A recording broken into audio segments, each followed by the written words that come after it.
Thank you very much. It's an honor to be here at Evergreen, Rachel Corrie's college. I'll give a PowerPoint and then we'll have a discussion. I'd like to dedicate this presentation to Rachel Corrie's inspiring memory. Our late Palestinian poet Mahmoud Darwish said, "The kernels of a dying ear of wheat will fill the valley with many ears." The BDS movement is based on a basic principle that to end all violence, one must fight the root causes of violence, that is oppression. Thus, BDS. The Boycott, Divestment, and Sanctions movement today is a global movement that is led by the largest coalition in Palestinian civil society, and it's anchored in universal human rights. It's based on the Universal Declaration of Human Rights, which says all human beings are born free and equal in dignity and rights. As the late Edward Said said, equality or nothing. Palestinians cannot compromise beneath equality. Equality is the absolute minimum we can accept. Equal rights to all other human beings. BDS was launched mainly because the international community under US hegemony was unable or unwilling to help Palestinians achieve our basic rights under international law. So we resorted to what South Africans did before us, to the international community, civil society, to help us achieve our rights. A quick, very quick history of Palestine, where we stand today. The map to your leftmost is the historic Palestine, pre-1948, and then the UN partition plan, the next map, which would have had a so-called Jewish state and a so-called Arab state. The yellow part would have been the so-called Arab state and the white one, the Jewish state. In effect, Zionist militias and later the State of Israel managed to ethnically cleanse a majority of the Palestinians and established the State of Israel on the entire white area on the third map, leaving the West Bank and Gaza, which were occupied later in 1967. And then the rightmost map is the situation today, where you have yellow patches of Palestinian communities completely surrounded by Israeli-controlled areas. The 2005 BDS call, issued by Palestinian civil society, called for 3 basic rights, without which Palestinians cannot exercise self-determination. Ending the occupation of 1967, which includes the wall, the colonies, and so on. Ending Israel's system of racial discrimination, which meets the UN definition of apartheid, and I'll talk a bit about that in a minute, and recognizing the Palestinian refugees' right of return. The reason why we focused on all 3 rights, not just ending the occupation, which most people understand, is because the Palestinian people are not just those living in the 1967 occupied territory, in Gaza and the West Bank, including East Jerusalem. In fact, the Palestinian people are divided into 3 main parts. Only 38%, the red part, 38% of the Palestinian people live in Gaza and the West Bank, including East Jerusalem. 12% are Palestinian citizens of the State of Israel, and a whole 50%, the yellow part, 50% of the Palestinian people live in exile, not allowed to go home simply because they're the wrong type. So anyone interested in human rights, on principle, would support the basic rights of all 3 communities, not just the Palestinians in the occupied territories. The BDS movement, as I said, is a global movement led by the largest coalition in Palestinian society called the BDS National Committee, which includes all the major trade unions, political parties, women's unions, students, youth, and so on and so forth. We're also very proud of the support we have from within Israeli society. Boycott from Within, an Israeli group that has supported BDS since 2009, the Coalition of Women for Peace, ICAD, the Israeli Committee Against House Demolition, and other groups in Israel that have come out in support of BDS.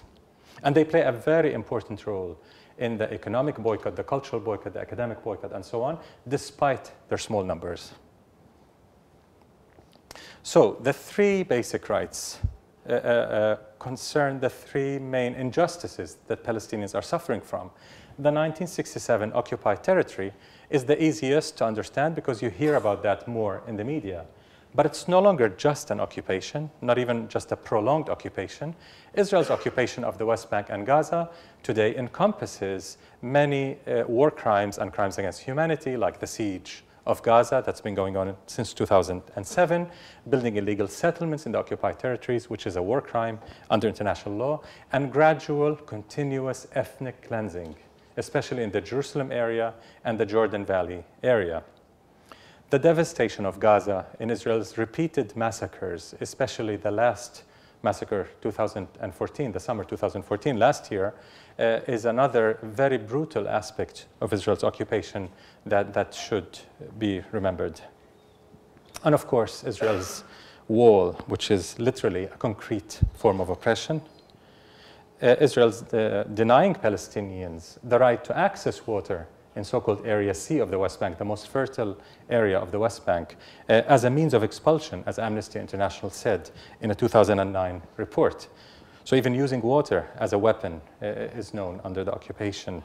Today, we're also suffering from an extreme rise in fanatic Jewish fundamentalism, which has gone absolutely mainstream in Israel. A lot of people are focused on Islamic fundamentalism, forgetting what's happening with Jewish fundamentalism in Israel, which is not any less dangerous, given that Israel is a nuclear power, of course. And some of the main rabbis today in Israel are advocating genocide openly. It's in the mainstream media, in the Knesset, in universities, in the media. People talk about genocide against the Palestinians as something normal to do. Taking Palestinians as human shields, even children, as happened with this boy, where they tied his arm to the jeep so that no one would throw stones at the military jeep, is a common practice for the Israeli army. So that's the occupation part, the 1967 part. The apartheid part is no less important, but it's hardly ever discussed, especially in your so-called media.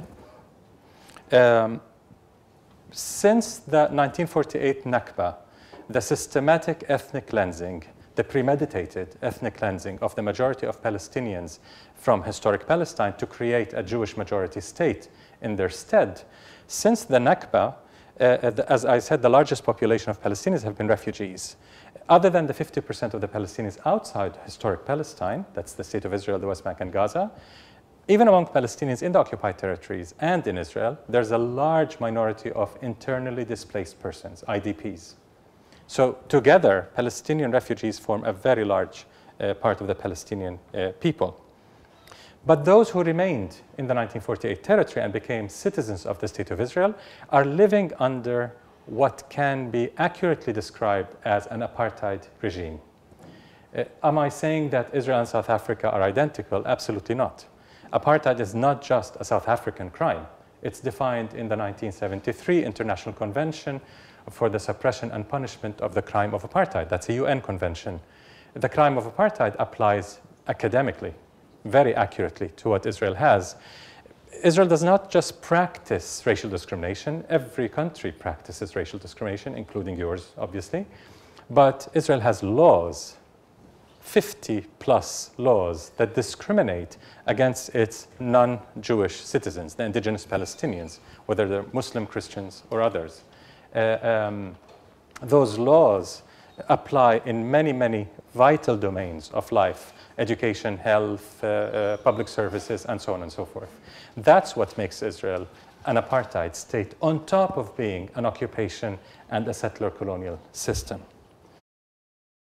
Even the UN came very close to recognizing that. The UN Committee for the Elimination of Racial Discrimination in March 2012 said that Israel was in violation of the prohibition against apartheid. A very convoluted way to say Israel is guilty of apartheid. But the political will is not there yet to come out with that strong statement.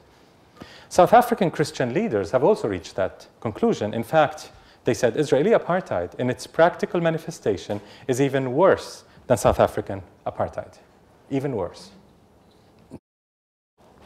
One aspect of Israeli apartheid is land ownership, the most important aspect, where 93% of the land controlled by Israel is only for Jewish use. Non-Jews are not allowed to buy, rent, or live on 93% of the land. And they achieved this percentage through a very complex system of discrimination, the Jewish National Fund and other mechanisms through which they deny Palestinians access to the land. So we talked about the occupation aspect of the injustice, and we talked about the apartheid aspect. The third part, the most important part, is the denial of refugee rights. As I said, between the refugees outside Palestine and the refugees inside Palestine, the IDPs, internally displaced persons, 69% of the Palestinian people are refugees, which makes the right of return the absolute most important right for the Palestinian people. The BDS movement is very much inspired by the South African struggle against apartheid, by the civil rights movement in the United States, and by anti-colonial struggles like Gandhi-led struggle in India. But it's first and foremost an authentic, rooted, contemporary, nonviolent Palestinian popular and civil resistance. It's very much rooted in a long heritage of Palestinian nonviolent resistance, which again you don't hear much about in your so-called media. The roots of Palestinian popular resistance go as far back as the 20s and the 30s, with the mass demonstrations and boycott against British mandate and Zionist companies which discriminated against Palestinians, so Palestinians boycotted their products in return. Education was always part of our resistance, which is hardly ever talked about. Israel has systematically denied our right to education, our access to education, through many policies, including physically attacking universities and schools, shutting down universities for years on end, as was done in the first Intifada, 1987 to 1993, where universities were shut down for 4 consecutive years. Imagine. And then all the schools were shut down. Even kindergartens were shut down. Palestinian education at that stage went underground, literally. And if a teacher was held teaching a class, he or she was subjected to severe punishment, including imprisonment. So education has always been part of our resistance. Literature, poetry, music, dance have also been part of Palestinian nonviolent resistance to Israel's regime of occupation, apartheid, and settler colonialism. So the BDS movement calls for freedom, justice, and equality. And it has reached a new height after Israel's last massacre in Gaza in the summer of 2014. A lot of cross-movement work has always happened, but especially after Israel's latest attack on Gaza, connecting the Palestinian struggle with other progressive struggles around the world, including in Ferguson in the United States, became very popular, became much more talked about. The connections between Palestine and other forms of oppression, domestic oppression or international oppression. Some of the big achievements that happened for the BDS movement after Israel's massacre in Gaza 2014 was the South Africa's ruling alliance, which is led by the ANC, endorsed BDS. President Evo Morales of Bolivia also joined many intellectuals and politicians and MPs across Latin America who've endorsed BDS. During the attack on Gaza, 5 Latin American states withdrew their ambassadors from Tel Aviv. Leicester in the UK joined 4 towns in Scotland and 12 in Turkey in declaring a boycott of Israeli goods. 100 international figures, including 6 Nobel laureates, peace laureates, called for a full military embargo on Israel, a very important demand of the BDS movement. Another aspect of BDS is the economic boycott, of course, a very important aspect, which has become much more mainstream in 2014. And I'll give some examples. Very important among these successes was the spread of the boycott of Israeli goods in the occupied territories. Many of you who've been to the occupied territories have always said, you're asking us to boycott in Olympia or in Washington while Palestinians in Ramallah and Bethlehem are not boycotting. Isn't that kind of hypocritical? Actually, it's not hypocritical. Living under a system of oppression, you've got to deal with that system. And sometimes you have to buy things that there are no alternatives to. In Olympia, you have alternatives. You can. It's a moral choice to boycott or not to boycott. For a Palestinian in Bethlehem, if all the tomatoes they can get are Israeli, They cannot accept buy those tomatoes. Despite Israel's systematic destruction of the Palestinian economy and prevention of the development of agriculture and industry, Palestinians today, especially after the massacre in Gaza, have adopted boycotts, selective boycotts of major Israeli companies to which there are alternatives.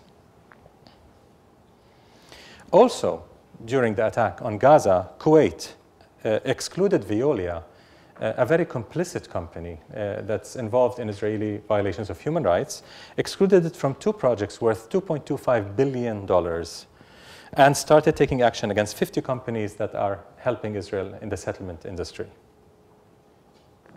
Veolia, in fact, has lost $26 billion worth of contracts since we launched the campaign against it in November 2008. So that's one of the biggest targets of the BDS movement and certainly one of the biggest losers. Also during Gaza, Avaz launched a kind of a BDS appeal that calls on CEOs of ABP, HP, Veolia, Barclays, and Caterpillar, as well as G4S, to end their involvement in Israel's occupation. 1.8 million people signed that petition, which sent shockwaves across some of those companies and some of the boards of directors of those companies. The petition said that major corporations should end complicity in Israel's occupation and repression of the Palestinian people. HP is one of the companies that were really alarmed by that Avaz success. The huge online shopping site Gilt dropped Ahava after a Code Pink campaign. Ahava is an Israeli cosmetics company that manufactures in the occupied territory, in a settlement in the occupied territory, using pillaged minerals from the Dead Sea. And of course, block the boat.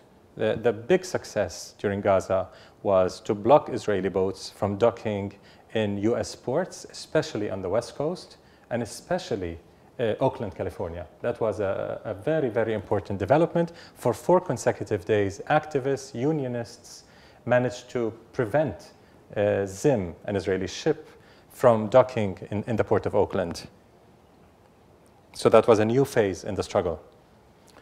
The Bill and Melinda Gates Foundation, after an intense BDS campaign, divested their entire investment in G4S, $182 million. G4S is a British-Danish security company, the largest security company in the world, that has contracts with the Israeli prison system, checkpoints, settlements, and so on. And of course, as you know, in Israeli prison systems, Palestinians are tortured, including hundreds of Palestinian child prisoners. So after we presented all the facts to the Gates Foundation, and after some pressure, they did divest from G4S. One of the biggest successes in 2014 was, and this is before Gaza, was PGGM, the Dutch pension fund giant, $200 billion worth of investments around the world, divested from all Israeli banks involved in the occupation. That's the top 5 Israeli banks. So now we're not just talking about little companies here and there, we're talking about Israeli banks, a pillar of the system of oppression. The Norwegian pension fund, one of the largest in the world, divested from 2 Israeli companies also involved in the occupation. Danske Bank, the largest bank in Denmark, ended its relationship with Bank Hapoalim, one of the largest banks in Israel, over its involvement in the occupation.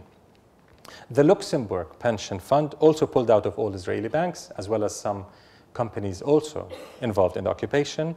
Some large European construction companies pulled out of a contract of a bidding process to build 2 private ports in Israel because of fear of the boycott, as Haaretz said.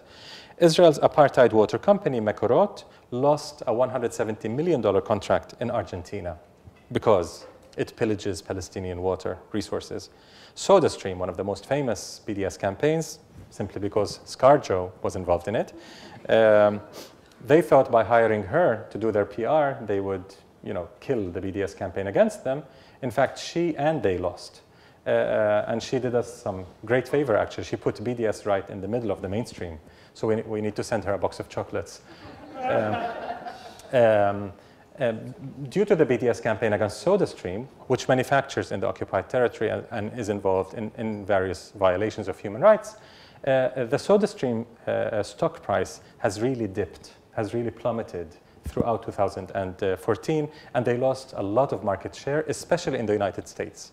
They lost more than 40% of their market share in the US. Another very important aspect of the BDS movement is the academic and cultural boycott. It's not just economic. In fact, the economic aspects came last.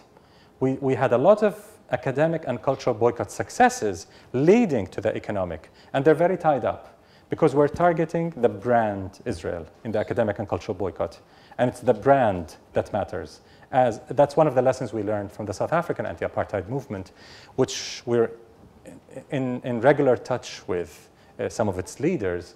You've got to attack the brand. When South Africa under apartheid had a good brand, it was selling its products. When the anti-apartheid movement managed to tarnish the brand, to show South Africa for what it is, a racist colonial society, then people would see made in South Africa and stay away from it. I don't want to buy this. It sounded bad to buy something from South Africa.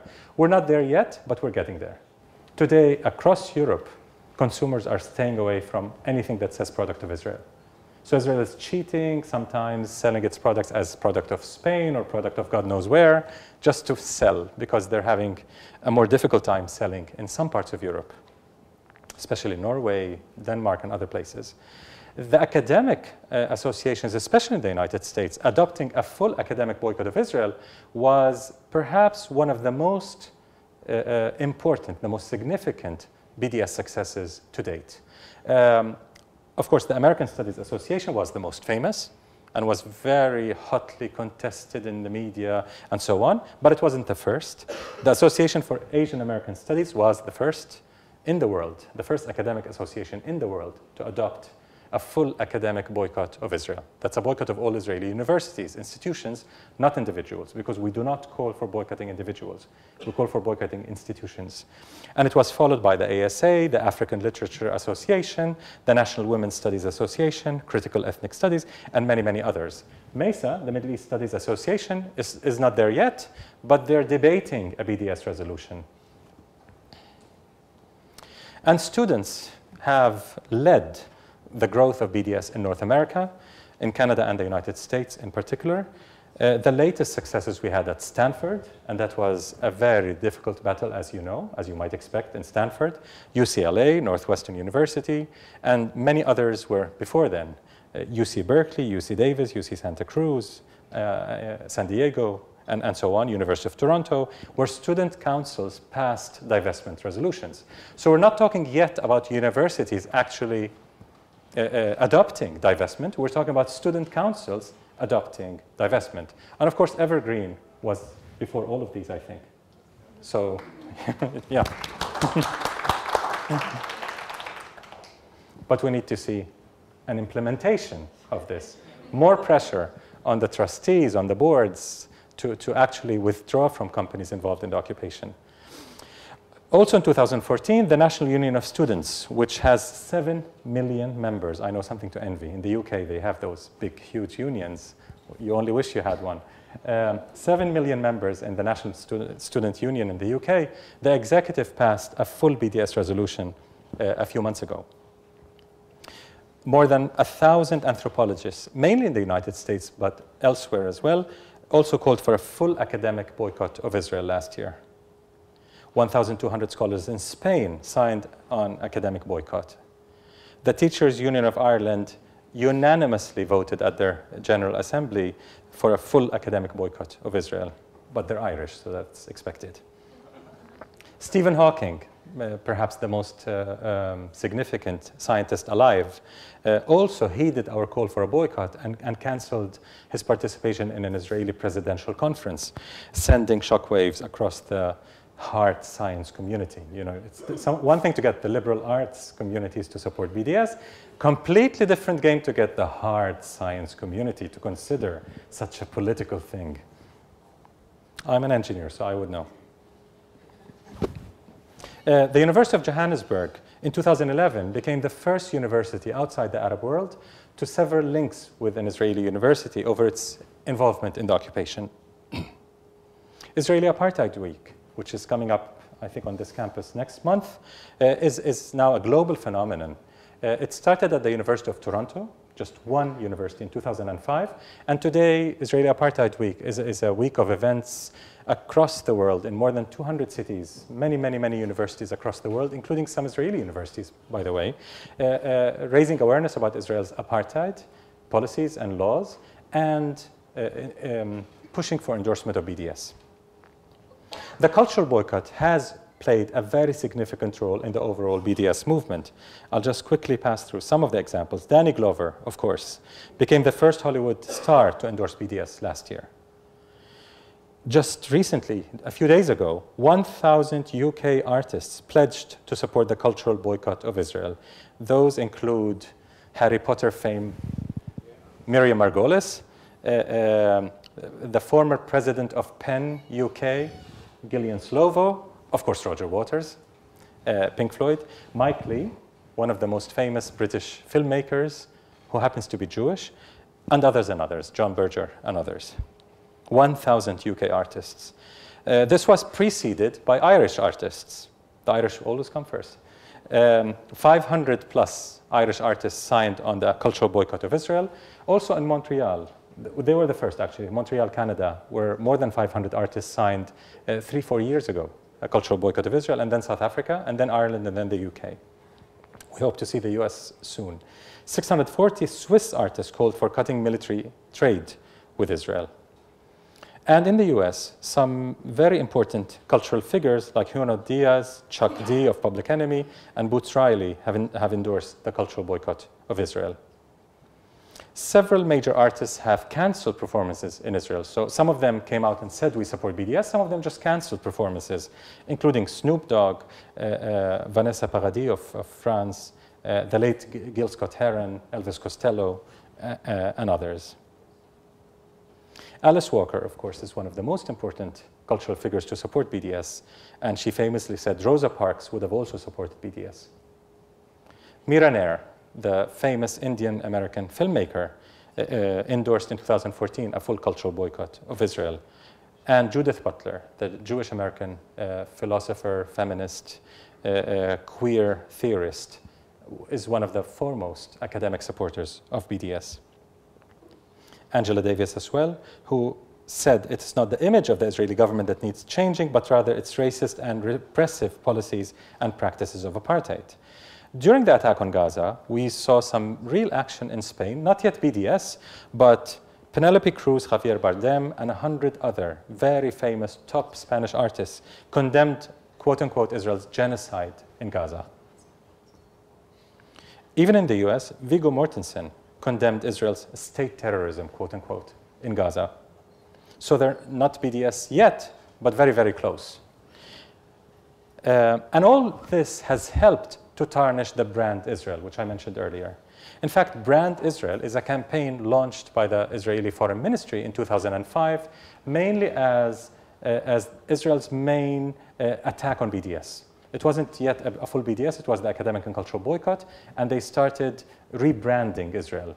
So Israel, according to the research, was associated with violence, occupation, religious extremism, and so on and so forth. They wanted to rebrand, to present Israel as a haven for democracy, nanotechnology, Beethoven, and nice ballerinas.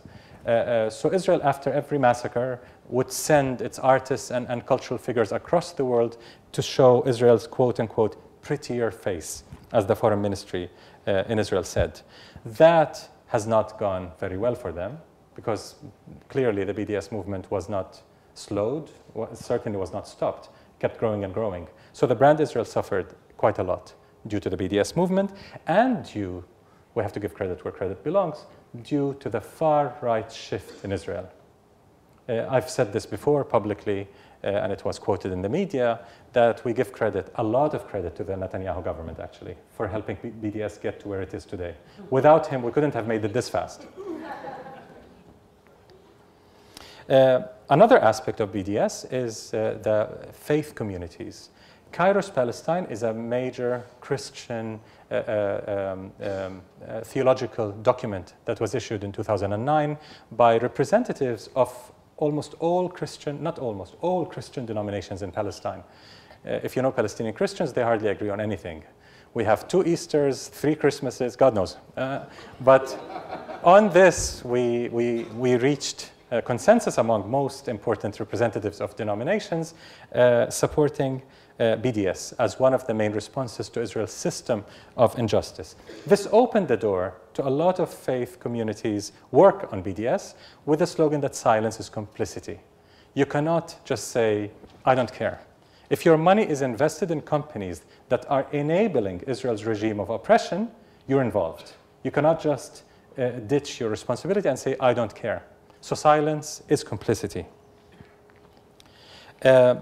Several churches have moved in the direction of doing something to varying degrees to end their complicity. They're not there yet, but they've done something to end their complicity in Israel's violations. The United Church of Christ, the Presbyterian Church, United Methodist Church, the Mennonites, and the United Church of Canada, to various degrees adopted certain divestments, certain selective boycotts of settlement goods, and so on. The Quaker Friends Fiduciary Corporation was ahead of everyone, where they actually divested the fiduciary funds from Caterpillar, HP, and Veolia because of their occupation involvement. Norway's YMCA and YWCA endorsed fully the BDS call. So I said the Presbyterian Church last year adopted a divestment from HP, Caterpillar, and Motorola Solutions, and that was a huge success. The United Methodist Church, which is moving much slower, adopted a divestment from G4S, the security company that I mentioned, but our partners within the United Methodist Church are doing excellent work to raise awareness within the church on this. So BDS has gone mainstream. No one can deny that today. Even the Israeli government does not deny that today. It's no longer on the fringe as it was maybe 7, 8 years ago. This year, we are marking the 10th anniversary of the BDS movement, and it's pretty accurate to say we've reached the mainstream, the academic mainstream, the cultural mainstream, increasingly the economic mainstream. In fact, Israel today considers BDS a, quote, strategic threat to its regime of oppression. In 2013, they started doing that. Israel assigned overall responsibility for fighting BDS to the Ministry of Strategic Affairs after the Foreign Affairs Ministry did not succeed very well in stopping BDS, so they considered it a strategic threat. And now the Ministry of Strategic Affairs handles the fight against BDS with a much bigger budget and very intrusive forms, tactics like espionage, legal warfare against BDS, and so on. Netanyahu, on his AIPAC visit last year, 2014, mentioned BDS in his speech 18 times, second only to Iran, as the biggest threats to Israel today. And without any sense of irony, ended saying, of course BDS is a nuisance, it doesn't affect anyone. Tzipi Livni, who was a minister in government then, said the boycott is moving and advancing uniformly and exponentially. Those who don't want to see it in Israel will end up feeling it. But even more importantly, Shabtai Shavit, not a lefty by any standard, he was the former head of Mossad, Israeli external intelligence, for several years, a very respected figure in the intelligence community in Israel, said, we're losing the fight for support for Israel in the academic world. An increasing number of Jewish students are turning away from Israel. That's always a theme in Israel's concern about BDS, that younger Jews are turning away from blind support to Israel and increasingly supporting BDS against Israel. The global BDS movement, Shavit said, has grown, and that's very alarming to him. Let's see some figures to show why the Israeli establishment is so concerned. The BBC GlobeScan poll, an annual poll of international public opinion, in 2014 and even the years before it, has consistently shown Israel competing with North Korea in popularity. Imagine. Israel spends billions, literally, billions on propaganda. North Korea spends zero, but they're competing in popularity on the 4th worst perceived country in the world in international public opinion. And this is not just in the so-called global south. Even in main Western countries like Britain, 72% view Israel mainly negatively. In Germany, 67%. France, 64%, Spain, 61% view Israel negatively. And Of course, in the US, it's not as rosy, but there's a steady shift away from blind support to Israel. I'll just give you a few figures from very recent polls in the United States, including a 2015 CNN poll, by the way. 2/3 of Americans prefer neutrality in the so-called Palestinian-Israeli conflict. 2/3. You might think that a majority of Americans are completely pro-Israel. They prefer that the US stays neutral in this conflict. 2/3. And under 50, Americans under 50, 75% prefer neutrality. 4 out of 10 Americans support sanctions against Israel.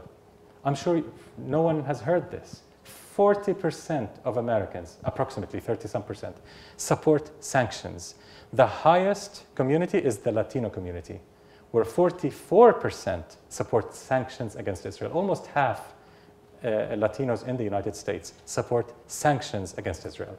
So those are the communities that we need to bridge with, that we need to work with. They're the communities that understand injustice the most and that we need to connect with. More young Democrats support Palestinians than support Israel today. Imagine, under 29 Democrats. Women, African Americans, and Hispanics, as the polls call them, there are more of them who support Palestinians than the rest of society. Sorry. The percentage of women, African Americans, and Hispanics that support Palestinians is higher than the rest of society in the United States. Even among Jewish Americans, as a J Street poll has shown, 15% of Jewish Americans in the United States support a boycott of Israel. 15%. And when they were asked about a boycott of settlements only, it was 25%.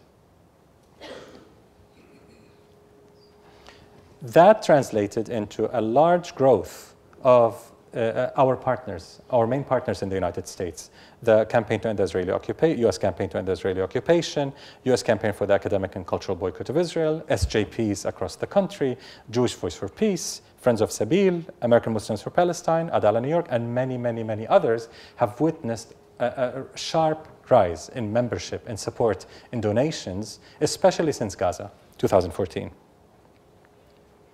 And we're heading towards even rougher water for Israel.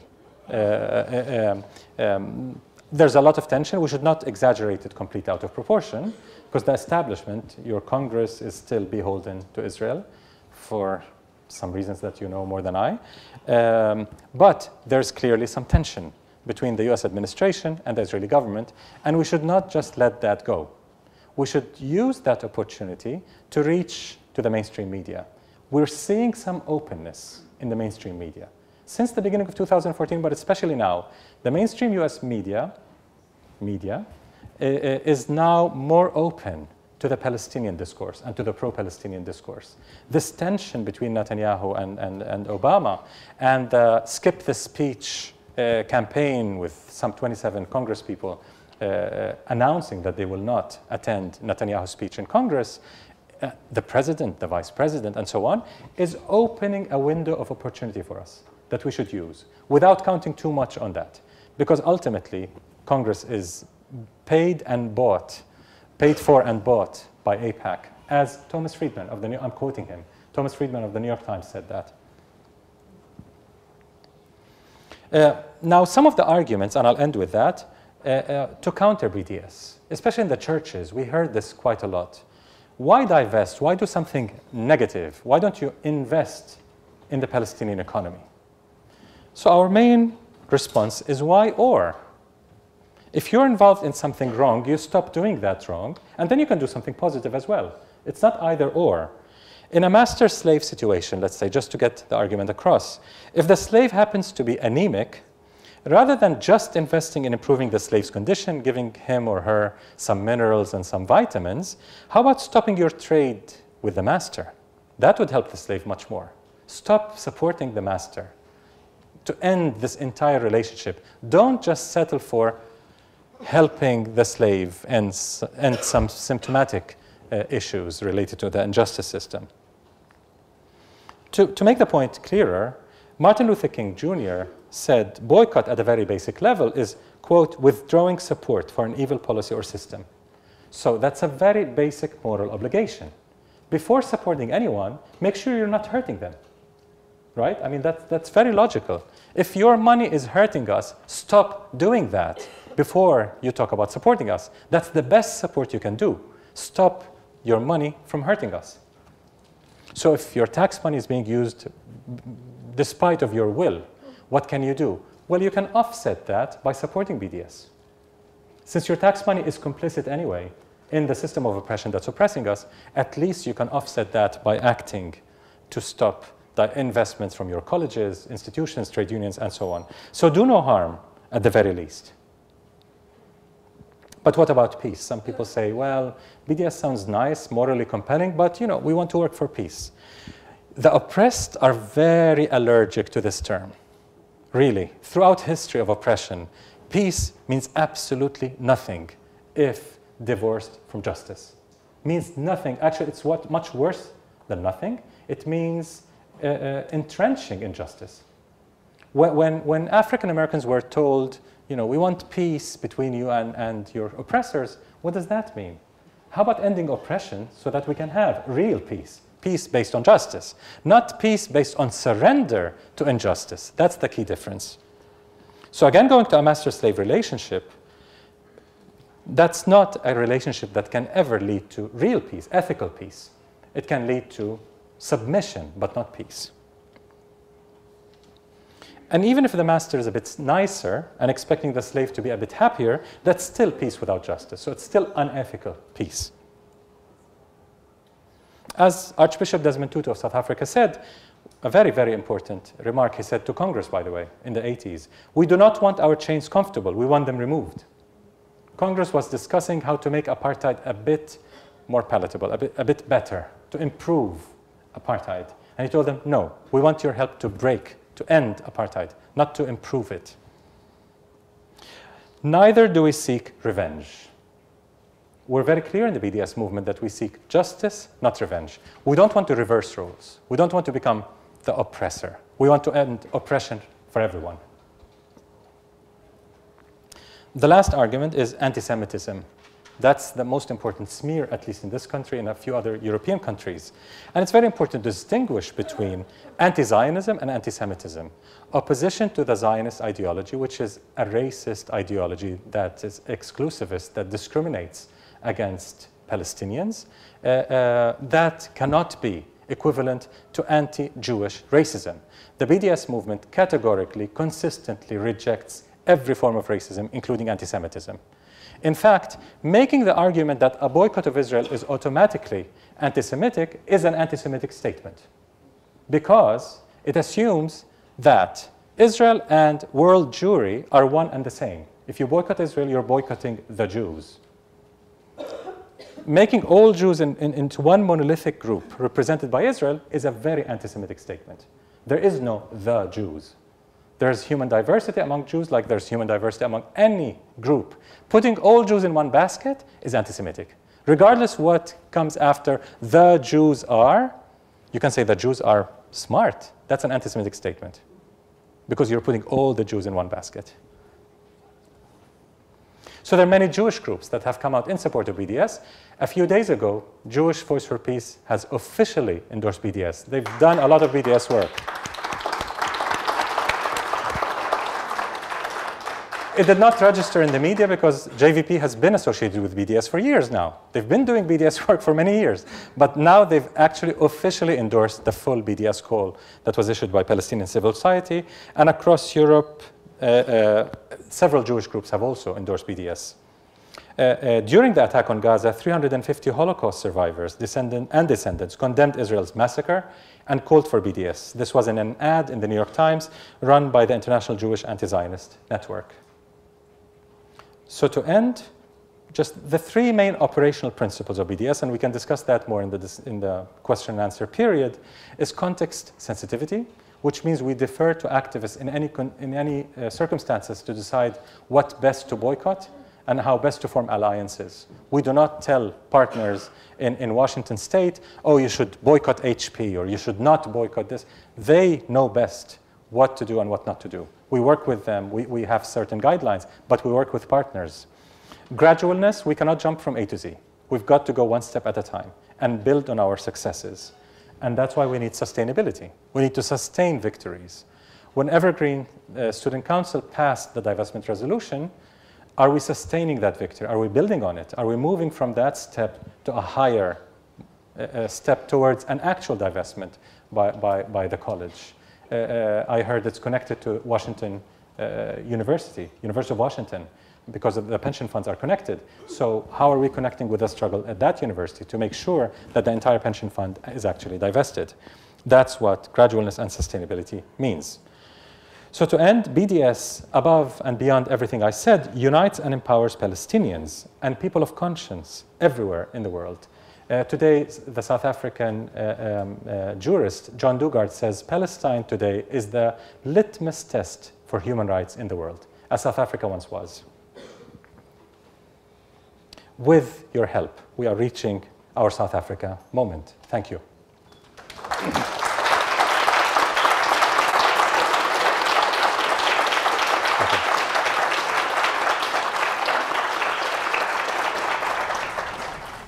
Yes, ma'am.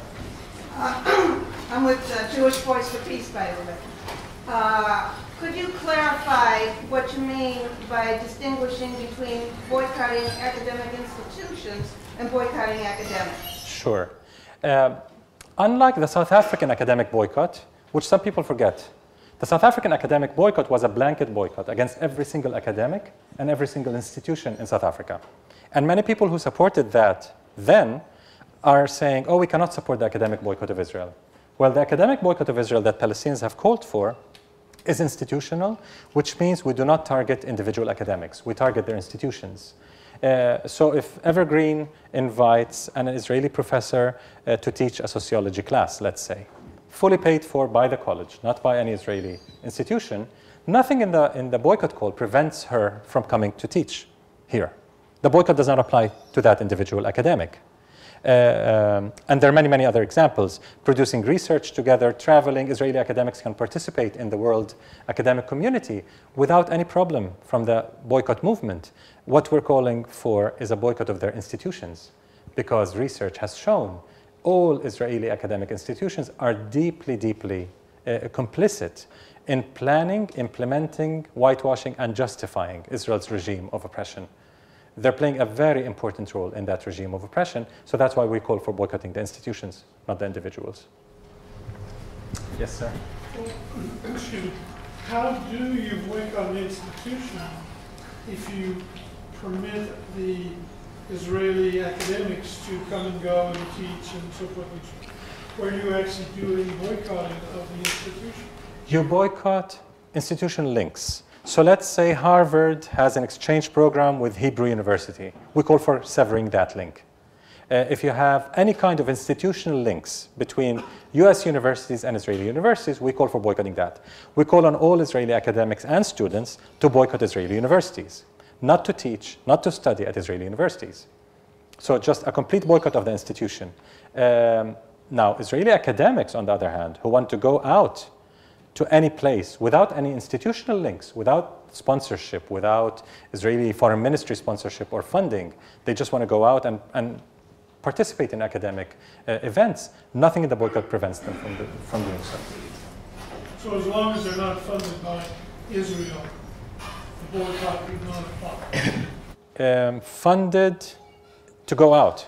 So let's say if there's a conference at Columbia University, and it's co-sponsored by the Israeli consulate in New York because it's funding the participation of Israeli professors to come to that conference, the conference is boycottable because there's an institutional involvement. But the fact that an Israeli academic back in his or her university is funded by the state does not justify a boycott per se, because they have to work at their universities. They have no choice as taxpayers. They work in that society. We don't call on Israelis to boycott their universities. That doesn't apply. Yes, there was one in the back, and then here. Yes, go ahead, sir. Well, I was really heartened to hear you say the most basic of the demands is the right of return. But that also seems like the most irreconcilable of the demands. So, without jumping steps, how does BDS see the relationship between its aims and actually going, I mean, unless you think that the BDS movement itself is going to be the motor to make these changes. And I do this in the context of saying that, you know, or asking, I guess, if there's an analysis or a critique of Martin Luther King and the rest of these people who seems the results seem to have fell particularly short. Mandela and Gandhi in particular. So how do you see that development from BDS to the actual change? Okay, BDS is not the Palestinian National Liberation Movement. It's a strategy of resistance and a strategy of solidarity. It's one form of Palestinian resistance and the key form of solidarity with the Palestinian struggle for freedom, justice, and equality. Having said that, the BDS National Committee, the BNC, the largest coalition in Palestinian society, which leads the global BDS movement, is absolutely neutral on the political questions beyond its mandate. So it sticks to ending the occupation, ending apartheid, and the right of return, and does not take any positions outside that mandate. So we don't take a position on one state, two states. We don't take a position on negotiations. We don't take a position on anything beyond our mandate, because this is an enormously large coalition. We cannot agree on much beyond the three basic rights, which means that we do not see the BDS movement as the only motor leading to justice for the Palestinians, but certainly a very important one. And we're not shaping the political agenda of the Palestinian people. Palestinian political parties and other players do that. In the BDS movement, it's a strategy of resistance and solidarity. So you would not partner with the political movement? No. The political parties are represented in the BDS movement, but we do not associate ourselves with any political party or any political agenda for that matter. Political in that narrow sense of politics, of course. Yes, ma'am. How can the American activists answer succinctly those who accuse us of hypocrisy since the United States was founded on dispossession, colonization, genocide? It's a very important question, and that's what I meant by cross-movement connections, cross-movement work, intersectionality. We need to tie the struggle for Palestinian justice with the struggles for justice within the United States, the domestic agenda. So it's not like American supporters of BDS are only doing BDS. Many of the same activists are doing a lot of progressive work or liberal work on the environment, on LGBTQ, on feminist issues, anti-war, Latino rights, African American, and so on and so forth. So it's a connection of the struggles. It's not either or. Second, as one mother of an activist in the UK told us, she said, my son was never involved in anything. I mean, like his generation, completely apathetic. It's what kind of beer he'll drink and what party he'll go to. You know, typical individualism in Western society. With BDS, he's discovering activism, period. So the first thing he's becoming an activist in is Palestine. But through Palestine, he's learning about activism writ large. So now he's more involved politically in other issues domestically. Workers' rights, trade unions, and so on and so forth. And that comment is very important because we're seeing that. Many young people are cutting their teeth, so to speak, in the issue of Palestine, as I personally cut my teeth in the issue of South Africa. When I went to school at Columbia, I was active in the anti-apartheid movement. And many people wondered, you're Palestinian, don't you have enough? I mean, to worry about. Why are you active with the anti-apartheid, South African anti-apartheid movement? And I said, it's natural. I mean, whatever happens in South Africa affects me, and that's a case of injustice that I feel obliged to support. So it's connecting the struggles, it's not either or. The second point is that the US has a very special responsibility towards the Palestinian people because our oppression has made in the USA written all over it. It's thanks to your Congress, your tax money, that Israel can oppress us, occupy us, ethnically cleanse us, and kill us, literally, and get away with it. Because the US is the funder, the protector, the enabler of Israel's oppression. So that engenders, that creates a special responsibility by US citizens. It's your tax money. I know you don't control where your tax money is going, but there's a moral responsibility to act because your tax money is enabling this injustice. And of course, this applies to many injustices across the world where US marks are very visible. Any other questions? We have a few more minutes. Yes, ma'am. I just wanted to let students here know that it was, I believe in 2010, when nearly 80% of the student body voted in support of divesting from companies that profit off the occupation. And you mentioned a number of campaigns on different campuses that have supported divestment. How do you suggest, or what are some examples of success of student votes actually leading to their colleges or universities divesting? We haven't seen any of that yet. It's too early. As I said, I was involved in the South African anti-apartheid movement at school at Columbia University, and it took forever to get the trustees to sell off their shares in companies enabling South African apartheid. It took a very, very long time. Now it might be as difficult, despite the ease of the internet, access, communication, and so on, makes life easier for activists. Today, Evergreen passes a resolution, and in Gaza, they know about it, and in Tokyo the next day. So that technological revolution has helped a lot in the BDS movement. But the stakes are much higher. The enemy is a much tougher one than South African apartheid. It's Israel, with its near control of Congress when it comes to the Middle East issues. And that's not an easy thing to challenge. So we have no hope for Congress suddenly waking up and becoming moral. We need to pressure from the grassroots up. And we have no hope from any university administration suddenly deciding to do the right thing and to be on the right side of history without a lot of pressure. And sometimes those administrators are good-hearted. It's not that all of them don't care. Some of them really care, but they can't. The political stakes are enormous. Imagine the administration of Evergreen considering divestment, even considering what would happen to a state college like that. Imagine what the lobby would do. So without massive grassroots pressure, they cannot. So sometimes they need that pressure to justify any positive steps that they take. Yes? What do you say to what methods or practices you have in trying to include hardworking, less privileged, like working class families within the BDS movement? For those who couldn't hear, how to include less privileged working class families and so on in the BDS movement. Thanks for the question. As I said, it's very important to connect it to your own struggles, because we do not expect a working family in this country suffering from so many issues with cutting social benefits and so on and so forth, to leave everything and just dedicate their time to fighting for Palestinian justice.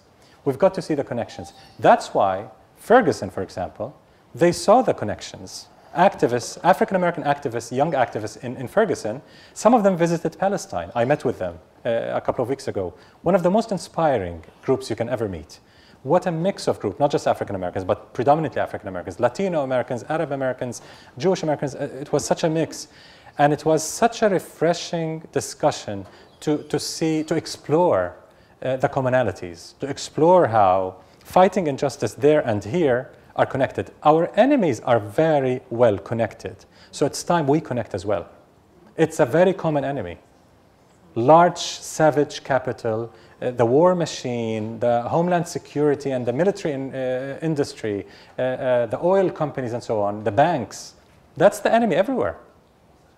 That's what's keeping Israel's system going, and that's what's keeping the US injustices going.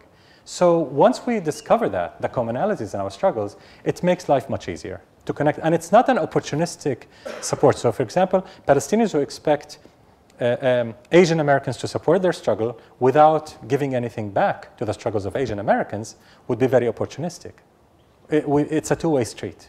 We struggle together against the common enemy. Yes, sir. My question is, once BDS, the Palestinian people, reach their goal, are they going to live in agreement with the Jewish people of the nation to get their rights back? Because we all know America's oppressors by nature, just by history. So what I'm trying to find out is, what is the goal? Is it once we take Palestine back, we going to keep these people out of Palestine, or we're going to take control of our country, or we're going to work with them to build a relationship. What is the future goal? Sure. As I said, the BDS movement does not venture into that territory. We want the end to the occupation, end to apartheid, and the right of return. Beyond that, we do not take a position. Some of us support a one-state solution, a democratic state for all, where Jews and non-Jews, Palestinians, everyone have equal rights. Every person in that country, including the refugees who were kicked out, can come back and everyone can enjoy equal rights. Most entities within the BDS National Committee in Palestine support a two-state solution, a division of the country to two states. Regardless, in a two-state or a one-state solution, all three basic rights need to be respected. No one calls for kicking anyone out of the country. I mean, no one in the BDS movement, none of the entities involved in BDS, whether you support one state or two states, there's always some form of coexistence. So no one is calling for no coexistence. It's what form of coexistence, what form of ethical coexistence. To me, ethical coexistence means equal rights. Everyone has equal rights irrespective of identity. That's what many are pushing for, having equal rights for all, regardless of in what political constellation you may have at the end. So no one is calling for an exclusivist, reactionary type of solution that would exclude the other. As I said, we do not seek revenge, we seek justice, which is quite different. And another point is that, unlike Europe, our part of the world, the Arab region, did not have massacres and pogroms against Jews. Jews coexisted normally as Arabs in our region. They were doing very well in various fields. In Andalusia, during Muslim/Arab rule of Spain, Jewish culture reached its epic, reached its height under Islamic Arab rule. So there was nothing compared to Western Europe and Eastern Europe. The pogroms and the racism and the anti-Semitism, that's a very European disease that is slowly creeping to our part of the region, but that only became after Zionism and the State of Israel were created, not before. My grandmother had a Jewish neighbor, and she hardly remembered that she was Jewish. There was no discriminatory issue, whether they're Jewish or not. It's after Zionism that the issue started. We have to finish.